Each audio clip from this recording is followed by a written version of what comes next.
तो हमारे चैनल की एक बिल्कुल ही नई वीडियो के अंदर आप सबका स्वागत है। आज हम जिस मूवी के बारे में बात करने वाले हैं उस मूवी का नाम है मुंजिया और ये मुंजिया मूवी इंडिया में आज रिलीज हुई है। और इसको लेकर खास बात तो ये है कि इस वाली मूवी को भी उन्हीं मेकर्स ने बनाया है जिन्होंने स्त्री मूवी को बनाया था और इसीलिए मुंजिया मूवी के अंदर भी हॉरर के साथ साथ कॉमेडी भी है। इसके साथ अगर बात करें मूवी की स्टोरी की तो स्टोरी भी काफी अच्छी है और इसीलिए आज की इस वीडियो के अंदर मैं इसी मुंजिया मूवी की स्टोरी को डिटेल से एक्सप्लेन करने जा रहा हूँ और आपको इस मूवी की पूरी कहानी बताने जा रहा हूँ ताकि आप सभी घर बैठे इस पूरी मूवी को एंजॉय कर सकें। तो इसी बात पे जल्दी से वीडियो को लाइक कर दीजिए और अगर आपको ये वीडियो पसंद आए तो कमेंट्स के अंदर मुंजिया जरूर लिखें या फिर अगर आप चाहें तो गुड, वेरी गुड या फिर ऐसे किसी और वर्ड को भी लिख सकते हैं। और ये सब इसीलिए ताकि हमें भी ये पता चल सके कि आपको वीडियो पसंद आई है। तो फिर आइए अब हम बिना किसी देरी के आज की इस कमाल की वीडियो को स्टार्ट करते हैं।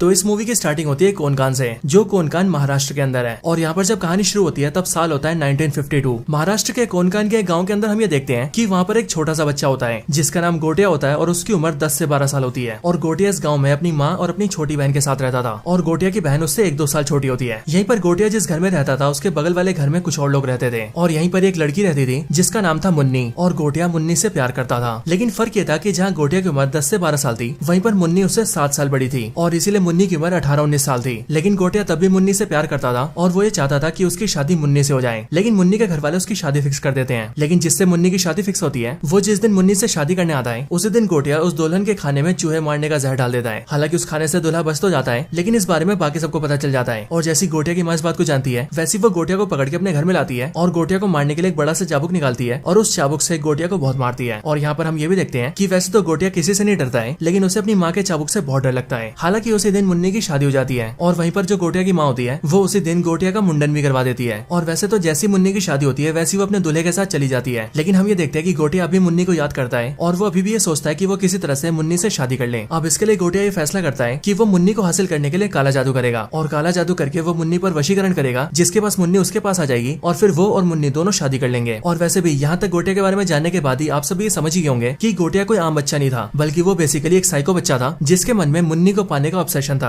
अब इधर गोटिया जैसी काला जादू करने का फैसला करता है वैसे ही वो अपनी छोटी बहन को अपने साथ लेता है और गांव के पास के एक जंगल में चला जाता है। हमें ये पता लगता है कि गांव के पास जो ये जंगल है इस जंगल का नाम चिंटुकवाड़ी है और क्योंकि ये गांव से दूर है इसीलिए आमतौर पर यहाँ जल्दी कोई नहीं आता है। गोटिया यहाँ पर अपनी छोटी बहन को रात के समय पर लाता है और यहाँ पर आकर एक बड़े से बरगद के पेड़ के नीचे बैठ जाता है और वहाँ बैठकर काला जादू करने लगता है। और फिर इसके बाद ही हम ये देखते हैं कि गोटिया अपनी छोटी बहन पर हमला कर देता है और एक चाकू से उसे मारने की कोशिश करता है। लेकिन गोटिया की छोटी बहन उसे रोकती है और उससे पूछती है कि आखिर वो ऐसा क्यों कर रहा है और वो अपनी छोटी बहन को क्यों मारना चाहता है। जिस पर गोटिया उसे बताता है कि उसे अपने काला जादू के अंदर एक लड़की की बलि देनी पड़ेगी और इसीलिए यहाँ पर वो उसे मारकर उसकी बलि देगा। और फिर गोटिया के हिसाब से जैसे उसका काला जादू पूरा होगा वैसी मुन्नी उसके पास आकर उससे शादी कर लेगी। लेकिन यहाँ पर हम ये देखते हैं कि जब गोटिया अपनी छोटी बहन पर हमला करके उसे मारने की कोशिश करता है तभी उसकी छोटी बहन अपना बचाव करती है और वो गोटिया को धक्का मारती है। जिसके बाद जैसी गोटिया को धक्का लगता है वैसे उसका सर सीधा बरगद के पेड़ पर टकराता है और सर टकराने की वजह से गोटिया का सर फट जाता है और उसके सर से बहुत सारा खून निकलने लगता है और देखते ही देखते कुछ ही पलों के अंदर गोटिया की मौत हो जाती है। लेकिन ये सब देखकर गोटिया की जो छोटी बहन होती है वो जल्दी से भागकर गाँव जाती है और अपनी मदर के साथ साथ सारे गाँव वालों को वहाँ पर ले आती है। वहाँ पर आने के बाद ही सारे लोग गोटिया की हालत देखते हैं। लेकिन तभी गांव के जो मुख्य पंडित होते हैं वो कहते हैं कि ये बहुत बड़ा अनर्थ हो गया है क्योंकि असल में गोटिया एक ब्राह्मण परिवार का लड़का है और अभी कुछ ही दिन पहले उसका मुंडन भी हुआ है। लेकिन गोटिया का मुंडन हुए 10 दिन भी पूरे नहीं हुए हैं और यहाँ पर गोटिया की अकाल मृत्यु हो गई है। और इसीलिए गाँव के सारे मुख्य पंडित बताते हैं कि अब गोटिया मरने के बाद ब्रह्म राक्षस बनने वाला है और हो सकता है कि ब्रह्म राक्षस बनने के बाद वो गाँव वालों का बुरा करे और इसीलिए उन सबको गोटिया को यहीं पर रोकना होगा। इसके लिए गाँव वाले गोटिया को उसी पेड़ के नीचे दफना देते हैं जिस बरगद के पेड़ के नीचे गोटिया की मौत हुई थी। और फिर उसे दफनाने के बाद ही वो जो सारे मुख्य पंडित होते हैं वो मंत्रों का इस्तेमाल करके उस पूरे पेड़ को बांध देते हैं ताकि गोटिया उस पेड़ से कहीं भी दूर न जा सके और उसकी आत्मा जो कि ब्रह्म राक्षस बन चुकी है वो हमेशा के लिए वहाँ पर कैद होकर रह जाए। हालांकि यहीं पर हम ये भी जानते हैं कि गोटिया जिस हालत में मरा है उस हालत में मरने वाले को मुंजिया कहते हैं जिसका मतलब अब गोटिया मुंजिया बन चुका है। अब इसके बाद ही कई साल बीत जाते हैं और बहुत सालों के बाद हम सीधा पुणे शहर को देखते हैं जो पुणे शहर भी महाराष्ट्र के अंदर ही है लेकिन ये कोनकान और उसके गाँव से काफी दूर है। यहाँ पुणे के अंदर हम मूवी के मेन कैरेक्टर को देखते हैं जिसका नाम है बिट्टू और बिट्टू पुणे शहर के अंदर अपनी मदर और ग्रैंड मदर के साथ रहता है यानी कि माँ और दादी के साथ। इसके साथ ही हम ये भी जानते हैं कि बिट्टू के फादर की कई साल पहले मौत हो चुकी है और उसकी जो मदर है वो एक ब्यूटी पार्लर चलाती है और उससे वो लोग काफी अच्छा पैसा कमाते हैं एंड उनकी फैमिली काफी अच्छे से चल रही है। और अपनी फैमिली के अंदर बिट्टू, उसकी मदर और उसकी दादी तीनों काफी खुश हैं। साथ ही साथ हम ये भी जानते हैं कि बिट्टू भी अपनी मदर की उनकी काम में हेल्प करता है और बिट्टू को भी लड़कियों के बाल काटना और उनका मेकअप करना काफी अच्छे से आता है। यहीं पर हम देखते हैं कि बिट्टू की एक दोस्त होती है जो कि उसके बगल वाले घर में रहती है और बिट्टू की इस वाली दोस्त का नाम होता है बेला और ये बेला जो कि एक लड़की होती है वो बिट्टू की बचपन की दोस्त होती है और ये दोनों बचपन से एक साथ खेल कूद कर बड़े हुए हैं। यहाँ पर बेला बिट्टू से मिलने आती है और वह बिट्टू से अपने बॉयफ्रेंड को भी मिलवाती है और हम ये देखते हैं कि बेला के बॉयफ्रेंड का नाम कूबा होता है और वो एक अंग्रेज होता है। लेकिन बिट्टू को बेला के बॉयफ्रेंड से मिलकर खुशी नहीं होती क्योंकि असलियत में बिट्टू मन ही मन बेला से प्यार करता है, लेकिन उसने कभी भी बेला से ये बात बोली नहीं है। हालांकि यहीं पर हम ये देखते हैं कि बिट्टू को उसके मन में अचानक से वही पेड़ दिखता है जिस बरगद के पेड़ के नीचे मुंजिया को कैद करके रखा गया है। साथ ही साथ यहाँ पर बिट्टू ये भी देखता है कि इस बरगद के पेड़ के ऊपर एक राक्षस जैसा बच्चा है जो कि उसे अपने पास बुला रहा है। और यहाँ बिट्टू ये भी सोचता है कि उसे एक ख्याल बचपन से आ रहे हैं और वो हमेशा अपने मन में इसी पेड़ को देखता है। लेकिन यहाँ बिट्टू इन सारी बातों को इग्नोर करता है और वो अपने घर से बाहर निकलकर अपने दोस्त से मिलने जाता है। हम ये देखते हैं कि बिट्टू का एक बेस्ट फ्रेंड होता है जो कि एक सरदार होता है और उसका नाम स्पीलबर्ग होता है। अब वैसे तो रियल में इसका नाम स्पीलबर्ग नहीं होता, लेकिन अब क्योंकि बिट्टू के सरदार दोस्त को वीडियो शूट करने का काफी शौक होता है, इसीलिए वो अमेरिका के फिल्म मेकर स्पीलबर्ग से इंस्पायर होकर अपना खुद का नाम भी स्पीलबर्ग रख लेता है। यहाँ पर हम ये देखते हैं कि बिट्टू अपनी लाइफ में काफी खुश होता है, लेकिन फिर एक दिन अचानक से बिट्टू को उसके चाचा की बेटी का फोन आता है, यानी कि उसकी कजन सिस्टर का, जिसका नाम होता है रुक्कू। फोन पर रुक्कू बिट्टू से कहती है कि उसके घर वालों ने उसकी शादी फिक्स कर दी है और इसीलिए अब कुछ ही दिनों के अंदर उसकी सगाई होने वाली है। इसीलिए वो चाहती है कि बिट्टू अपनी फैमिली के साथ उसकी सगाई में आए। वो बताती है कि उसने बिट्टू की माँ को और दादी माँ को दोनों को इन्विटेशन दे दिया है और इसीलिए वो बिट्टू को भी पर्सनली बोल रही है। इसीलिए वो चाहती है कि उसकी सगाई में सब लोग आए। और फिर इसीलिए इसके बाद ही हम ये देखते हैं कि बिट्टू, उसकी मदर और उसकी ग्रैंड मदर तीनों ये फैसला करते हैं कि वो तीनों रुक्कू की सगाई में जाएंगे। हालांकि यहीं पर हम ये नोटिस करते हैं कि बिट्टू की मदर इस बात को सुनकर काफी ज्यादा नाराज हो जाती है और वो बिट्टू की ग्रैंड मदर से कहती है कि वो बिट्टू को लेकर रुक्कू की सगाई में नहीं जाना चाहती, क्योंकि वो जब भी बिट्टू को लेकर गाँव जाती है तब हमेशा बिट्टू की तबियत खराब हो जाती है। लेकिन इसके बावजूद भी हम ये देखते हैं कि वो तीनों गाँव जाने का प्लान करते हैं और वो तीनों गाँव जाने के लिए निकल जाते हैं। आगे हमें पता लगता है कि रुक्कू और उसके पेरेंट्स यानी कि बिट्टू के चाचा की फैमिली कोनकान के उसी गांव में रहते हैं जिस गांव में मुंजिया रहता था। और अब क्योंकि बिट्टू मुंजिया के गांव से जुड़ा हुआ था और उसे हमेशा ही मुंजिया के ख्याल भी आते थे, इसीलिए यहाँ पर ये सब देख के हमें ये तो क्लियर हो जाता है कि हो ना हो बिट्टू का मुंजिया से कोई ना कोई कनेक्शन तो जरूर है। हालांकि इन सब के बाद ही बिट्टू और उसकी फैमिली सीधा गाँव पहुंचते हैं और कोनकान के गाँव में आकर वो लोग सीधा अपने चाचा के घर जाते हैं। बिट्टू जब चाचा के घर पहुंचता है तब वहाँ पर उसके चाचा की फैमिली उन सबको देखकर काफी खुश होती है। लेकिन हम यहाँ पर ये भी नोटिस करते हैं कि बिट्टू का जो चाचा है वो बिट्टू को और उसकी मदर को दोनों को नापसंद करता है और वो इसीलिए क्योंकि बिट्टू के चाचा का ऐसा मानना है कि उसके बड़े भाई की मौत बिट्टू और उसकी मदर की वजह से हुई है। और इसीलिए हम ये देखते हैं कि यहाँ पर घर के अंदर बिट्टू के चाचा बिट्टू की मॉम को थोड़ा बुरा भला कहते हैं, जिस वजह से उन दोनों के बीच आर्गुमेंट हो जाती है। लेकिन इसी आर्गुमेंट की वजह से बिट्टू के चाचा को और ज्यादा गुस्सा आता है और वो गुस्से में आकर बिट्टू को उसके डैड की मौत के बारे में बताने लगता है। अब यहाँ पर हम ये भी जानते हैं कि बिट्टू को अब तक ये पता नहीं होता है कि उसके डैड की मौत कैसे हुई थी, क्योंकि उसकी मदर और दादी ने इस बारे में उसे कभी कुछ नहीं बताया था। लेकिन यहाँ पर बिट्टू का चाचा गुस्से में आकर बिट्टू को सब कुछ बताने लगता है और वो बिट्टू से कहता है कि यहाँ हमारे गाँव के पास ही एक जंगली एरिया है जिसका नाम है चिंटुकवाड़ी और वो चिंटुकवाड़ी हमारी पुश्तैनी जगह है। लेकिन उसी चिंटुकवाड़ी के अंदर एक बरगद का पेड़ है जो कि शापित है, क्योंकि बहुत साल पहले वहाँ पर एक लड़का मर गया था और अब गाँव वालों को ऐसा मानना है कि वो मुंजिया बन गया है, इसीलिए उसके डर से रात को वहाँ पर कोई भी नहीं जाता है। लेकिन आज से काफी साल पहले उसके बड़े भाई ने यानी कि बिट्टू के फादर ने उस चिंटुकवाड़ी को बेचने की कोशिश की थी। लेकिन अब क्योंकि उसके शापित होने के किस्से सबको पता है, इसलिए कोई भी चिंटुकवाड़ी को खरीदने को तैयार नहीं था, क्योंकि सबके मन में उस पेड़ का और मुंजिया का डर था। और इसी वजह से उसके बड़े भाई ने डिसाइड करा कि वो चिंटुकवाड़ी से उस पेड़ को ही काट देगा। लेकिन जैसे उसका बड़ा भाई उस पेड़ को काटने गया ताकि पेड़ के कटने के बाद ही वो ये साबित कर सके कि ना तो वो पेड़ शापित है और ना ही वहाँ पर कोई मुंजिया है। लेकिन जैसे उसका बड़ा भाई पेड़ को काटने गया वैसे अचानक से उसकी मौत हो गई और वो पास के समुद्र के अंदर डूब गया। और फिर इसके आगे बिट्टू का चाचा बिट्टू से कहता है, बिट्टू तुम जानते हो कि तुम्हारे पापा ने ये सब किसके लिए किया था? तुम्हारे पापा ने ये सब किया था तुम्हारी माँ के लिए, क्योंकि तुम्हारे पिता को तुम्हारी माँ का ब्यूटी पार्लर बड़ा करना था और उसे एक बढ़िया सा ब्यूटी पार्लर खोल के देना था और इसी काम के लिए उन्हें पैसे चाहिए थे जिसके लिए वो चिंटुकवाड़ी बेचना चाहते थे। लेकिन उन समय उनकी मौत हो गई और इसीलिए उस दिन के बाद से मैं तुम्हारी माँ से बहुत नफरत करता हूँ, क्योंकि मेरा ये मानना है कि उन्हीं की वजह से मेरे बड़े भाई की मौत हुई है। और हाँ बिट्टू, क्योंकि तुम इस औरत के बेटे हो इसीलिए मुझे तुमसे भी नफरत है। अपने चाचा के मुंह से इन सारी बातों को सुनकर बिट्टू रोने लगता है और इसीलिए रोते हुए वो सीधा घर के बाहर आता है और बाहर आकर सीधा स्कूटी उठाता है और वहाँ से डायरेक्टली चिंटुकवाड़ी चला जाता है। और चिंटुकवाड़ी पहुंचकर वो उसी बरगद के पेड़ के आगे आ जाता है जहाँ पर उसके फादर की मौत हुई थी। इधर बाकी के घर वाले भी बिट्टू को ढूंढने लगते हैं और बिट्टू के चाचा जानकारी के लिए सारे गाँव वालों को फोन करते हैं, जिसके बाद उसके चाचा को पता लगता है कि गाँव के एक आदमी ने बिट्टू को चिंटुकवाड़ी में जाते हुए देखा था। बिट्टू का चाचा ये बात जानने के बाद ही परिवार वालों को बिट्टू के बारे में बताता है और वो सबसे कहता है कि बिट्टू चिंटुकवाड़ी के अंदर है। बट ये सुनकर बिट्टू की दादी बिट्टू के चाचा से कहती है कि वो जल्दी से चिंटुकवाड़ी जाए और बिट्टू को बचा कर लाए। लेकिन बिट्टू का चाचा ऐसा करने से मना कर देता है और वो बिट्टू की दादी से यानी कि अपनी माँ से कहता है कि रात के टाइम पर चिंटुकवाड़ी में कोई नहीं जाता है और इसीलिए वो भी वहाँ पर नहीं जाएगा। लेकिन ये सुनने के बाद ही बिट्टू की दादी ये फैसला करती है कि वो खुद ही चिंटुकवाड़ी में जाएगी और बिट्टू को बचा कर लाएगी, क्योंकि बिट्टू की दादी ये जानती थी कि चिंटुकवाड़ी में जाने से बिट्टू की जान को खतरा हो सकता है। हालांकि चिंटुकवाड़ी जाने से पहले हम ये देखते हैं कि बिट्टू की दादी अपना एक बक्सा खोलती है और बक्से के अंदर से एक चाबुक निकालती है और फिर यहाँ पर हम ये नोटिस करते हैं कि ये बिल्कुल वही चाबुक होता है जिस चाबुक का इस्तेमाल करके मुंजिया की माँ उसे मारा करती थी। हालांकि फिर इसके बाद ही हम ये भी जान जाते हैं कि असल में बिट्टू की जो दादी है वो मुंजिया की छोटी बहन है, यानी कि वही छोटी बहन जिसे मुंजिया ने मारने की कोशिश करी थी, लेकिन उस रात वो खुद ही मारा गया था। और इसके साथ ही यहीं पर हम ये भी जानते हैं कि बिट्टू के ख्यालों में उसे हर बार मुंजिया और वो बरगद का पेड़ भी इसीलिए दिखते हैं क्योंकि बिट्टू मुंजिया के वंशज का है और बिट्टू के अंदर भी मुंजिया के परिवार का ही खून है और इसीलिए मुंजिया अपने परिवार के के लोगों को दिख सकता है। यहाँ पर बिट्टू की दादी यानी कि मुंजिया की बहन ये जानती थी कि मुंजिया को अगर किसी से डर लगता है तो वो डर लगता है सिर्फ उसकी माँ के चाबुक से, और इसीलिए इसी चाबुक से उसे कंट्रोल किया जा सकता है। और इसीलिए यहाँ पर बिट्टू की दादी इस चाबुक को लेती है और चाबुक लेकर सीधा चिंटुकवाड़ी जाती है। चिंटुकवाड़ी पहुंचते ही जैसी वो बरगद के पेड़ के सामने आती है वैसी बिट्टू की दादी देखती है कि उस बरगद के पेड़ के ऊपर मुंजिया बैठा है, जो कि बिट्टू की दादी को देखते ही पहचान जाता है कि वो उसकी छोटी बहन है। और इसलिए मुंजिया उस पर हंसता है और वो उससे कहता है कि उसकी छोटी बहन तो बहुत बड़ी हो गई है। लेकिन यहीं पर बिट्टू की दादी मुंजिया से यानी कि अपने बड़े भाई से कहती है कि दादा प्लीज वो उसके पोते को छोड़ दे। अब यहाँ पर आप सब जानते होंगे कि मराठी के अंदर बड़े भाई को दादा कहते हैं, इसीलिए यहाँ पर बिट्टू की दादी मुंजिया को दादा कहती है। अगले पल बिट्टू की दादी देखती है कि मुंजिया ने अपने बरगद की पेड़ की शाखाओं से बिट्टू को बांध रखा है, और इसलिए बिट्टू की दादी जैसी बिट्टू को देखती है वैसी वो वहाँ जाती है और वो बिट्टू को छुड़ाने की कोशिश करती है। लेकिन मुंजिया ने टहनियों से बिट्टू को बांधा होता है और इसलिए बिट्टू की दादी उन पर चाबुक मारती है। और यहाँ पर हम ये देखते हैं कि चाबुक के मार से न सिर्फ मुंजिया डरता है बल्कि इस चाबुक की मार से मुंजिया को नुकसान भी होता है, और इसीलिए मुंजिया जल्दी से बिट्टू को छोड़ देता है। जिसके बाद बिट्टू की दादी बिट्टू को लेकर वहाँ से जाने लगती है। लेकिन जैसे वो लोग जा रहे होते हैं वैसे मुंजिया बिट्टू के पास आता है और वो उसकी पीठ पर अपना हाथ चिपका देता है। पर यह देखकर बिट्टू की दादी फिर से मुंजिया को मारती है, जिसके बाद चाबुक के लगते ही मुंजिया उसे छोड़ देता है और वो फिर से पेड़ पर चला जाता है। इसके बाद ही बिट्टू की दादी जल्दी से उसे लेकर चिंटुकवाड़ी से बाहर आती है, और वहाँ से काफी दूर आने के बाद ही बिट्टू उनसे पूछता है कि दादी आखिर ये सब क्या है, वो कौन था और आप उसे कैसे जानती थी, और आखिर आपको ये कैसे पता था कि उसे इसी चाबुक से डर लगता है। इन सब बातों को सुनने के बाद ही बिट्टू की दादी उसे सब कुछ बताती है और वो उसके सामने सारी सच्चाई को रख देती है। जिसके बाद बिट्टू ये जान जाता है कि वो मुंजिया असल में उसकी दादी का बड़ा भाई है और उसने अब तक क्या क्या किया है। मुंजिया के बारे में सब कुछ जानने के बाद ही बिट्टू भी काफी डर जाता है। लेकिन बिट्टू की दादी उससे कहती है कि उसे अब डरने की कोई जरूरत नहीं है, क्योंकि मुंजिया उस पेड़ से दूर कहीं नहीं जा सकता है, और इसीलिए बिट्टू को भी बस इस बात का ध्यान रखना है कि वो फिर से कभी भी उस पेड़ के पास न जाए। लेकिन इसके अगले पल में हम ये देखते हैं कि मुंजिया बिट्टू के सामने खड़ा होता है और वो इस टाइम पर उसकी दादी के पीछे होता है। मुंजिया को देखकर बिट्टू हक्का बक्का हो जाता है, क्योंकि कुछ टाइम पहले उसकी दादी ने उससे बोला था कि मुंजिया उस पेड़ से दूर कहीं नहीं जा सकता है, लेकिन अब वो उनके पास आ चुका है। और इसीलिए वहाँ पर आते ही मुंजिया सीधे बिट्टू की दादी की गर्दन पकड़ता है और वो झटके से उनकी गर्दन तोड़ के उन्हें मार देता है। और फिर यहीं पर ही हम ये समझ जाते हैं कि असल में बिट्टू के जाने से पहले मुंजिया ने जब उसके पीठ पर हाथ चिपकाया था तब उसके जरिए उसने बिट्टू की पीठ पर अपना निशान छोड़ दिया था, और इसीलिए बिट्टू के माध्यम से उसने अपने आप को बरगद के पेड़ से आजाद कर लिया, एंड दैट्स व्हाई वो कहीं भी मूव कर सकता है। लेकिन ये सब देखने के बाद ही बिट्टू बेहोश हो जाता है, और फिर इसीलिए कुछ टाइम बाद ही गांव वाले उसे ढूंढते हुए आते हैं और वो बिट्टू को लेकर सीधा हॉस्पिटल जाते हैं। हॉस्पिटल आकर बिट्टू की आंखें खुलती हैं और तब बिट्टू ये पूछता है कि उसकी दादी कैसी है, जिस पर उसके घर वालों से बताते हैं कि वहाँ चिंटुकवाड़ी से थोड़ी सी दूरी पर उसकी दादी की लाश मिली है, जिसका मतलब उसकी दादी मर चुकी है। हालांकि पुलिस ने इन्वेस्टिगेशन की है और इसीलिए पुलिस का ऐसा मानना है कि शायद से उसकी दादी फिसल कर गिर गई होगी और इसीलिए उनकी मौत हो गई होगी। लेकिन असल में बिट्टू इस बात को जानता था कि उसकी दादी की मौत गिरने से नहीं हुई है, बल्कि उसकी दादी को मुंजिया ने मारा है। हालांकि बिट्टू इतना ज्यादा डरा होता है कि वो इस बारे में किसी को भी बता नहीं पाता है। लेकिन इसके बाद ही हम ये देखते हैं कि बिट्टू के जो चाचा होते हैं वो बिट्टू की मदर से झगड़ा करने लगते हैं और वो फिर से बिट्टू की मदर को ब्लेम करते हैं कि पहले उसकी वजह से उसका भाई मर गया और अब उस औरत की वजह से उसकी माँ भी मर गई। लेकिन ये सब सुनकर बिट्टू की मदर को गुस्सा आता है और इसीलिए वो बिट्टू को लेकर उस गाँव से निकल जाती है और बस पकड़ के सीधा पुणे आने लगती है। लेकिन बस में हम ये देखते हैं कि बिट्टू की पीछे वाली सीट पर मुंजिया होता है और बिट्टू भी जैसी मुंजिया को देखता है वैसे वो बहुत डर जाता है। हालांकि यहाँ पर मुंजिया बिट्टू को बताता है कि उसे सिर्फ और सिर्फ बिट्टू देख सकता है और कोई भी नहीं, और वो इसीलिए क्योंकि बिट्टू की रगों में उसका खून दौड़ रहा है। हालांकि मुंजिया को देखकर बिट्टू काफी ज्यादा डर जाता है, लेकिन अचानक से मुंजिया गायब हो जाता है और फिर आगे हम ये देखते हैं कि बिट्टू अपने घर आ चुका है। लेकिन घर आने के बाद जैसी रात होती है और बिट्टू सोने जाता है वैसे मुंजिया उसके रूम में आ जाता है और वो बिट्टू से कहने लगता है कि मुन्नी को ढूंढो, मुन्नी को ढूंढो। लेकिन बिट्टू को उसकी बातें समझ नहीं आती और वो सिंपली उससे डरने लगता है। और अब क्योंकि बिट्टू मुंजिया के लिए उसकी बातें नहीं मान रहा था इसीलिए मुंजिया उसे पीटने लगता है। वो कभी बिट्टू को बिस्तर से गिरा देता है, कभी उसे उठाकर दीवार पे फेंक देता है और कभी तो उसके ऊपर अलमारी गिरा देता है। लेकिन इन सब के बाद ही बिट्टू ये समझ जाता है कि मुंजिया उससे किसी मुन्नी को ढूंढने के लिए कह रहा है। लेकिन बिट्टू ऐसा करने से मना कर देता है और वो सिंपली मुंजिया से कहता है कि उसने उसकी दादी को मार दिया है और इसीलिए वो उसकी कोई बात नहीं मानेगा। लेकिन बिट्टू जैसे ऐसा बोलता है वैसी मुंजिया जल्दी से बिट्टू की मदर के पास जाता है और बिट्टू की मदर इस टाइम पर घर के बाहर खड़ी होकर बातें कर रही होती है। लेकिन तभी जहाँ पर बिट्टू की मदर खड़ी होती है उसके पास ही एक स्ट्रीट लैंप होता है और मुंजिया उसी लैंप पर चढ़ जाता है और उसे तोड़कर बिट्टू की मदर के ऊपर गिरा देता है। लेकिन लकीली वो लैंप बगल में गिरता है और इसलिए बिट्टू की मदर को कुछ भी नहीं होता है। लेकिन ये देखकर अब बिट्टू बहुत ज्यादा डर जाता है और इसीलिए वो मुंजिया से कहता है कि वो जैसा बोलेगा वो वैसा ही करेगा। लेकिन मुंजिया उससे कहता है कि वो उसके पास रात को आया करेगा और इसीलिए उसे मुन्नी को रात को ढूंढना पड़ेगा। एंड इसके बाद ही हम ये देखते हैं कि बिट्टू को ना चाहते हुए भी रोज रात को अपनी नींद खराब करनी पड़ती है और घर के बाहर घूम घूम कर मुन्नी को ढूंढना पड़ता है। और इस पूरे टाइम के दौरान मुंजिया उसके कंधे पर बैठा रहता है और जहाँ भी बिट्टू थोड़ा सा रुकता है और आराम करता है वहीं पर मुंजिया कभी उसे परेशान करने के लिए मारने लगता है और कभी कभी वो उसके सामने दूसरों को मारने लगता है। इसलिए बिट्टू को परेशान होकर भी मुंजिया की बातें माननी पड़ती हैं। बिट्टू इन सब से परेशान हो जाता है और इसीलिए कुछ दिन बाद ही वो अपने सरदार दोस्त को सब कुछ बता देता है, यानी कि स्पीलबर्ग को। और वैसे तो स्पीलबर्ग को मुंजिया दिखाई नहीं देता लेकिन वो मुंजिया की बातें सुन पाता है, इसीलिए उसे भी बिलीव हो जाता है कि बिट्टू को सच में मुंजिया परेशान कर रहा है। बिट्टू स्पीलबर्ग से कहता है कि उन्हें किसी मुन्नी को ढूंढना है क्योंकि उस मुंजिया को मुन्नी को ढूंढकर उसे शादी करनी है और उसके बाद ही हमारा पीछा छोड़ेगा। अब इसके बाद ही वो दोनों दिमाग लगाते हैं और स्पीलबर्ग बिट्टू से कहता है कि मुंजिया उसके गांव का था इसलिए हो सकता है कि मुन्नी भी उसके गांव की हो। और फिर ये बात सुनते बिट्टू सीधा रुकू को फोन करता है, यानी अपनी कजन सिस्टर को और उससे ये जानने की कोशिश करता है कि आज से सालों पहले मुन्नी नाम की गांव में कौन सी लड़की थी।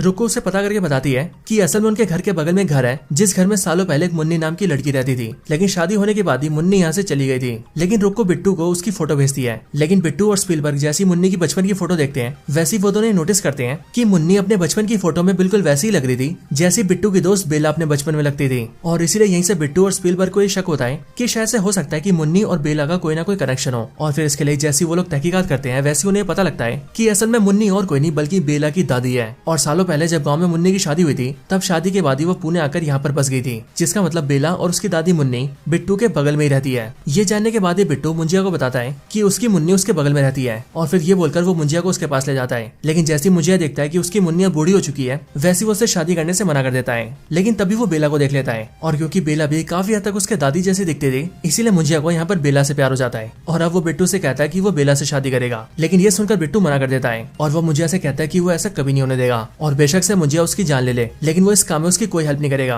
पर ये सुनते ही मुंजिया बिट्टू से कहता है कि अगर उसने उसकी मदद नहीं करी तो वो बिट्टू के सामने उसके चाहने वालों को मार देगा। वो बिट्टू की मदर को मार देगा, उसके सरदार दोस्त को मार देगा, बेला को मार देगा और बाकियों को भी मार देगा। और इसीलिए मुंजिया की बातें सुनकर बिट्टू डर जाता है और वो उस टाइम पर मुंजिया की बात मानने के लिए राजी हो जाता है। लेकिन अगले दिन जब सुबह होती है तब दिन का टाइम आते ही मुंजिया गायब हो जाता है। और वैसे यहाँ पर हमें ये चीज भी पता लगती है कि मुंजिया सिर्फ रात को ही आता है और रात को ही रहता है, बाकी दिन होते ही वो गायब हो जाता है और इसीलिए दिन के टाइम में वो कभी भी बिट्टू के पास नहीं आ सकता। यहाँ पर बिट्टू अब काफी ज्यादा परेशान हो जाता है और इसीलिए वो अपने सरदार दोस्त स्पीलबर्ग से हेल्प मांगता है। इसके बाद ही स्पीलबर्ग बिट्टू को लेकर सीधा भूत भगाने वाले एक आदमी के पास जाता है और भूत भगाने वाले ये आदमी और कोई नहीं बल्कि साउथ के फेमस एक्टर सत्यराज होते हैं, यानी कि अपने बाहुबली के कटप्पा। यहाँ पर आने के बाद ही बिट्टू और स्पीलबर्ग दोनों कटप्पा से मिलते हैं जिनका इस मूवी के अंदर नाम होता है एल्विस प्रभाकर और इसीलिए आसानी के लिए हम यहाँ पर सिर्फ इन्हें एल्विस बोलेंगे। एल्विस से मिलने के बाद ही वो उन्हें सब कुछ बताते हैं और फिर इसके बाद ही बिट्टू एल्विस को अपनी पीठ पर का निशान दिखाता है और बिट्टू की पीठ पर एक हाथ का निशान होता है और ये हाथ का निशान मुंजिया का होता है। यहाँ पर एल्विस जैसे इस हाथ के निशान को देखता है वैसे वो समझ जाता है कि ये निशान मुंजिया का है और इसीलिए वो बिट्टू से कहता है कि तुम्हें जो परेशान कर रहा है वो मुंजिया है। उनके मुंह से इस बात को सुनते बिट्टू हैरान रह जाता है क्योंकि बिट्टू अपने मन में ये सोचता है कि उसने अभी तक उन्हें खुद से मुंजिया के बारे में बताया नहीं था, लेकिन एल्विस ने मुंजिया के हाथ का निशान देखते ही मुंजिया के बारे में पता लगा लिया। इसके बाद ही एल्विस अपने रूम से एक बड़ा सा स्क्रोल लेकर आता है और उसके अंदर काफी सारे पुराने पेपर्स होते हैं जिनके अंदर पुरानी कथाएं लिखी होती हैं और उन पर कई सारी चित्रकला बनी होती है। वो सब दिखाकर एल्विस उन्हें बताता है कि पुरानी कथाओं के हिसाब से मुंजिया एक पावरफुल भूत होता है। असल में जब भी किसी ब्राह्मण बच्चे का मुंडन होता है और वो अपने मुंडन होने के 10 दिन के अंदर ही मर जाता है तब वो एक ऐसा ताकतवर ब्रह्म राक्षस बनता है जो कि मुंजिया कहलाता है। और वैसे तो मंत्रों के इस्तेमाल से मुंजिया को कैद किया जा सकता है, लेकिन अगर उस मुंजिया को कोई ऐसा इंसान मिल जाए जो कि उसी के परिवार या वंशज का हो तो मुंजिया उसके जरिए खुद को कैद से निकाल सकता है। और सिर्फ यही नहीं, उसके मन में जो इच्छा बाकी रह गई है वो अपनी उस वाली इच्छा को पूरा करने के लिए भी उस आदमी का इस्तेमाल कर सकता है। और इस टाइम पर तुम्हारा मुंजिया तुम्हारे साथ ऐसे ही कर रहा है। लेकिन ये सब सुनने के बाद ही बिट्टू एल्विस से पूछता है कि अब आखिरकार मुंजिया क्या करना चाहता है और एक्चुअली में हम लोग उसे रोक कैसे सकते हैं। इस पर एल्विस उसे बताता है कि ये मुंजिया बहुत ज्यादा शक्तिशाली होते हैं और इसीलिए जब तक अपने ब्रह्म राक्षस के रूप में है तब तक इन्हें मारा नहीं जा सकता है। लेकिन हाँ, तुम जिस मुंजिया की बात कर रहे हो उसे शादी करनी है और शादी करने के लिए उसे एक विधि को अपनाना पड़ेगा। इस विधि को करने के लिए वो तुमसे कहेगा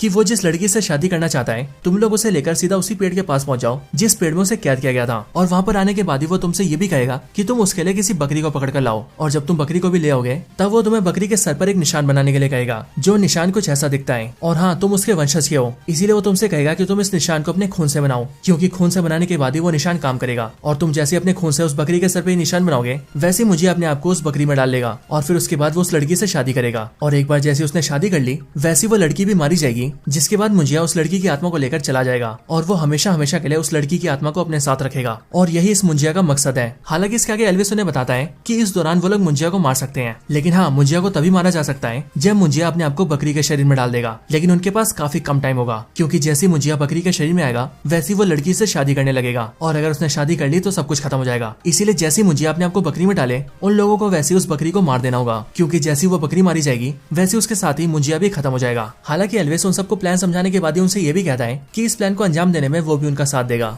अब इसके बाद ही बिट्टू ये समझ जाता है कि अब उसे क्या करना है और इसीलिए जैसे इसी रात को मुंजिया उसके पास आता है वैसे वो मुंजिया से कहता है कि वो मुंजिया की शादी बेला से करवाने के लिए राजी है और वो शादी करवाने के लिए बेला को गाँव लेकर जाएगा। इसके बाद ही बिट्टू बेला से मिलता है और वो बेला के सामने बहाना करके उसे अपने गाँव लाने के लिए राजी कर लेता है। जिसके बाद बिट्टू, बेला और उसका दोस्त स्पीलबर्ग तीनों उसके गाँव जाते हैं। बेला को गाँव लाने के बाद बिट्टू उसे नारियल पानी पिलाता है, लेकिन वो उस नारियल पानी में शराब मिला देता है जिस वजह से जैसी बेला उसे पीती है वैसी बेला नशे में आ जाती है और इसलिए बिट्टू जल्दी से बेला को लेता है और अपने दोस्त स्पीलबर्ग के साथ मिलकर सीधा चिंटूकवाड़ी में आता है। हालांकि इन सब के दौरान ही हम ये देखते हैं कि गांव में बिट्टू की जो कजन सिस्टर होती है यानी कि रुक्कू, वो भी मुंजिया को देख लेती है। और अब क्योंकि वो भी सेम खानदान से है इसलिए वो भी मुंजिया को देख पाती है। इसलिए बिट्टू रुक्कू को सब कुछ समझाता है और उसे भी अपने प्लान में शामिल कर लेता है। जिसके बाद ही वो सब लोग मिलकर एक बकरी उठाते हैं और सारी चीजों को लेकर सीधा बरगद के पेड़ के नीचे पहुंचते हैं। और यहाँ पर आने के बाद ही जैसा एल्विस ने बोला था मुंजिया बिल्कुल वैसा ही बोलता है और वो बिट्टू से कहता है कि वो बकरी के सर पे अपने खून से इस तरह के निशान को बना दे। और फिर बिट्टू जैसे अपने खून से उसके सर पे ऐसा निशान बनाता है वैसी मुंजिया बकरी की बॉडी में अपना शरीर डाल लेता है। लेकिन जैसी वो बकरी की बॉडी में आता है और शादी करने आता है वैसे बिट्टू उस बकरी को पकड़ लेता है और वो उसे काटने लगता है। लेकिन वो उस पर हमला करता है कि उससे पहले हम ये देखते हैं कि बेला जो कि नशे की हालत में थी वो बिट्टू को ऐसा करने से रोक देती है और वो नशे की हालत में उससे कहती है कि ये बकरी मेरा पति है, मेरी शादी हो रही है इससे, तुम इसे मार क्यों रहे हो, इसे मत मारो। और बेला ये सब इसीलिए बोल रही होती है क्योंकि वो नशे में होती है। लेकिन उसके ऐसा करने की वजह से बिट्टू मुंजिया को मार नहीं पाता है। हालांकि इस टाइम पर ही हम ये देखते हैं कि उस बकरी के सर पे जो निशान बना होता है वो निशान बेला के शरीर में चिपक जाता है, जिस वजह से बेला के शरीर पर भी वैसा निशान बन जाता है। हालांकि तभी बिट्टू को एल्विस की कई भी बातें याद आती है और एल्विस ने उससे कहा था कि जब वो बकरी के सर पर अपने खून से निशान बनाएगा तब उसे इस बात का ध्यान रखना पड़ेगा कि वो निशान बकरी के सर के अलावा और कहीं पर भी ना बने, खास करके किसी इंसान पर तो बिल्कुल नहीं, क्योंकि अगर ऐसा हुआ तो मुंजिया सीधा उसकी बॉडी में घुस जाएगा। और यहाँ पर प्रेजेंट टाइम में हम ऐसा ही देखते हैं क्योंकि जैसे ही बकरी का सर बेला की बॉडी पर लगता है और बेला के शरीर पर वो निशान चिपकता है वैसी मुंजिया सीधा बेला के अंदर घुस जाता है। और फिर जैसी वो बेला के अंदर आता है वैसी वो देखने में बहुत डरावनी हो जाती है और वो बिट्टू से कहती है कि उसने उसे मारने की कोशिश की है, जिसका मतलब उन सब ने मुंजिया को धोखा दिया है और इसलिए मुंजिया उन सबको मार देगा। और फिर ये बोलकर मुंजिया जो कि बेला की बॉडी में होता है वो सब पर अटैक कर देता है। अब मुंजिया से बचने के लिए बिट्टू, रुक्कू और स्पीलबर्ग तीनों वहाँ से भाग जाते हैं और वो चिंटूकवाड़ी से भागकर सीधा रुक्कू के घर में घुस जाते हैं। लेकिन मुंजिया पीछा करते हुए वहाँ भी पहुंच जाता है। अब हालांकि मैं आपको बता दूं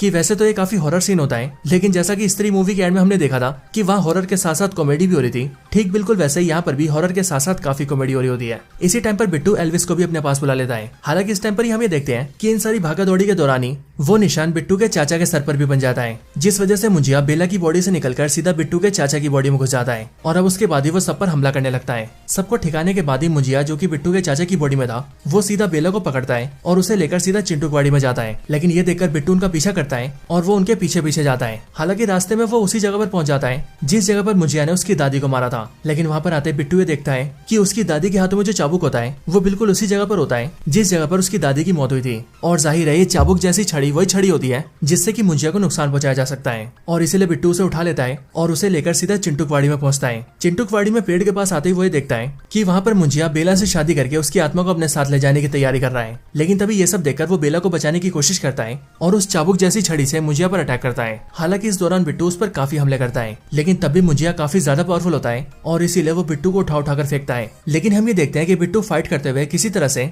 अपने चाचा की पीठ पर वही निशान बना देता है जिस निशान से मुंजिया शरीर बदलता है। और फिर चाचा की पीठ पर निशान बनाने के बाद ही बिट्टू जल्दी से वो निशान पेड़ पर भी बना देता है। और फिर जैसे ही वो पेड़ पर निशान बनाता है वैसे हम ये देखते हैं कि मुंजिया बिट्टू के चाचा की बॉडी से निकल जाता है और वो सीधा पेड़ की बॉडी में घुस जाता है। मतलब कि अब मुंजिया पेड़ के अंदर आ जाता है। और अब बिट्टू को और बेला को ऐसा लगता है कि उन लोगों ने मुंजिया को पेड़ के अंदर कैद कर दिया है। लेकिन अब क्योंकि मुंजिया बहुत ज्यादा पावरफुल था इसीलिए मुंजिया पेड़ के अंदर आने के बाद भी पूरे पेड़ को कंट्रोल करता है और वो पेड़ की टहनियों से उन सबको पकड़ने लगता है। लेकिन तभी बेला ये देखती है कि उस बरगद के पेड़ के पास ही एक लालटेन रखा है जिसके अंदर काफी सारा मिट्टी का तेल है। और इसीलिए बेला किसी तरह से उसे उठाती है और उसे लेकर सीधा पेड़ के ऊपर मारती है जिससे कि पेड़ के ऊपर मिट्टी का तेल लग जाता है। और फिर तभी बिट्टू ये देखता है कि उसके पास भी एक लकड़ी है जो कि जल रही है और असल में ये वही लकड़ी होती है जिस लकड़ी को उन्होंने पहले रखा होता है, यानी कि उस टाइम पर जिस टाइम पर वो लोग मुंजिया और बेला की शादी करवा रहे थे। और इसीलिए बिट्टू उस जलती लकड़ी को उठा लेता है और उससे सीधा पेड़ में आग लगा देता है। पेड़ में जैसी आग लगती है वैसे हम ये देखते हैं कि पूरा पेड़ जलने लगता है और पेड़ के साथ साथ मुंजिया भी जलने लगता है। और इसीलिए बिट्टू मुंजिया की पकड़ से खुद को छुड़वा लेता है और वो बेला के साथ सीधा पेड़ से काफी दूर आ जाता है। जिसके बाद वो और बेला दोनों चिंटूकवाड़ी से निकल जाते हैं और इधर ये पेड़ काफी ज्यादा जल जाता है और हमें दिखाया जाता है कि अब मुंजिया खत्म हो चुका है। इसके बाद सब कुछ ठीक हो जाता है और बिट्टू भी बेला को लेकर पुणे आ जाता है। पुणे आने के बाद ही बेला उसे बताती है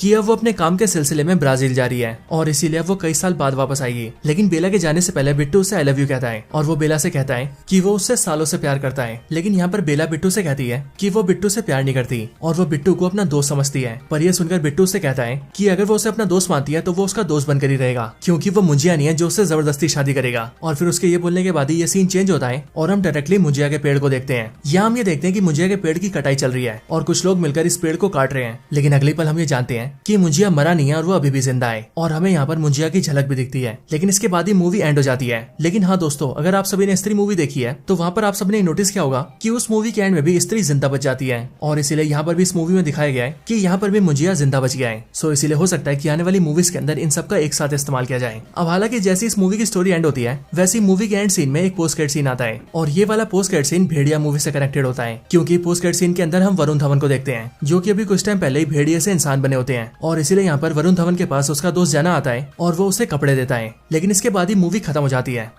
सो दोस्तों, यही थी वीडियो मुंजिया मूवी की स्टोरी के ऊपर। आप सभी को इस मूवी की स्टोरी कैसी लगी ये आप मुझे कमेंट्स के अंदर जरूर बताएं और अगर आप सभी का कोई और रिकमेंडेशन हो तो वो भी मुझे कमेंट्स के अंदर बता सकते हैं। बाकी वीडियो पसंद आई हो तो इसे लाइक जरूर करें, चैनल को सब्सक्राइब नहीं करा तो अभी के अभी सब्सक्राइब करें, वीडियो को शेयर करना चाहते हैं तो ज्यादा से ज्यादा शेयर करें एंड आप सभी इसी तरह से हंसते और मुस्कुराते रहें। बाकी मैं आपसे मिलता हूँ ऐसी किसी और बेहतरीन वीडियो में, तब तक के लिए गुड बाय।